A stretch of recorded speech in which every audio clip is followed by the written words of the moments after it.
Good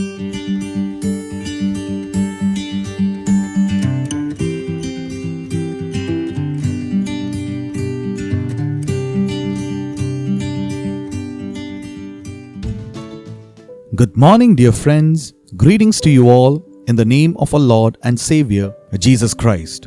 Welcome to Soul Fuel Morning Meditations in English. It's Saturday, the 30th of January, and the verse chosen for today's brief meditation is taken from the Gospel according to St. Luke, chapter 15, verses 25, verse 28, and verse 29. Now his older son was in the field, and as he came and drew near to the house, he heard music and dancing.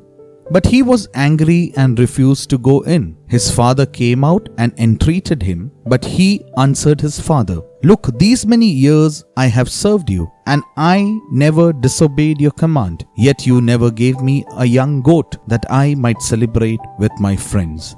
The verse that we have taken for meditation is from a well-known parable. We usually love to call this parable as the parable of the prodigal son. But by doing so, I believe we are not giving justice to the parable told by Jesus.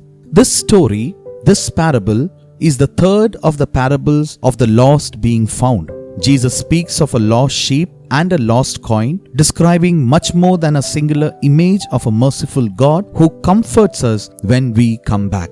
The younger son in this parable was certainly lost. Twice the father describes him as dead but alive again. He was lost and is found. The parable begins with the younger son wishing death upon his father, for he says, "Father, give me my portion of estate," and then leaving the family to waste his inheritance. After reaching rock bottom, he comes to his senses and decides to return to his father and beg to be taken on as a hired hand.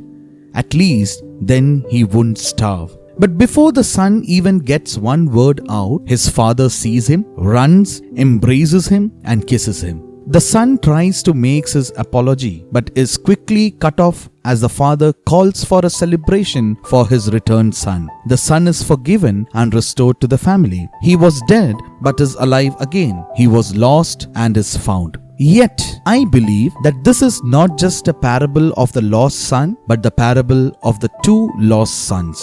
This parable serves to remind us that both brothers are lost. Both sons are estranged from their father, but in different ways.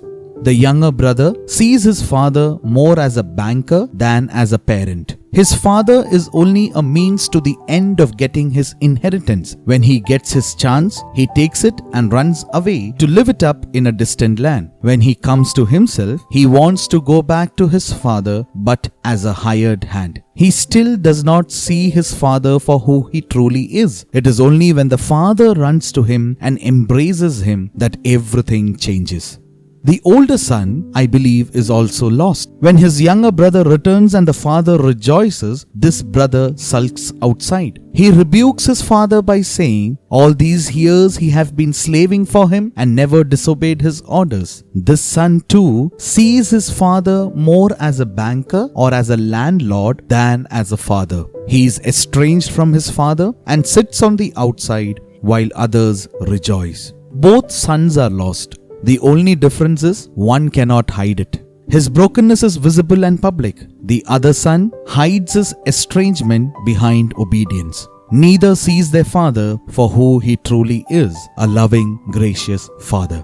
This story is also a warning that our selfishness and misunderstanding may divide us rather than reconcile. That we may in fact be the elder brother, confused and angry at our father and brother, a state that is self-imposed.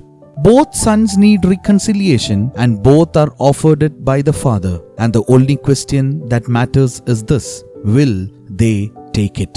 Dear friends, this parable reminds that each of us is lost apart from the grace of the Father. Some of us cannot hide our brokenness, while others find it easier to mask.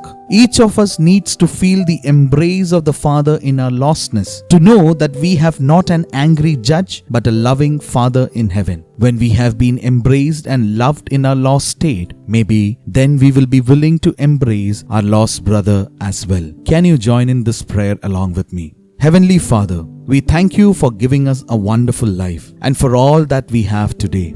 Even though materialism takes over ourselves at some point, guide us back to your light. And may we never forget you and your kindness and your faithfulness that you shower upon us each moment. We pray and ask this in the name of the Father, the Son, and the Holy Spirit. Amen. God bless you. Have a blessed day, dear ones.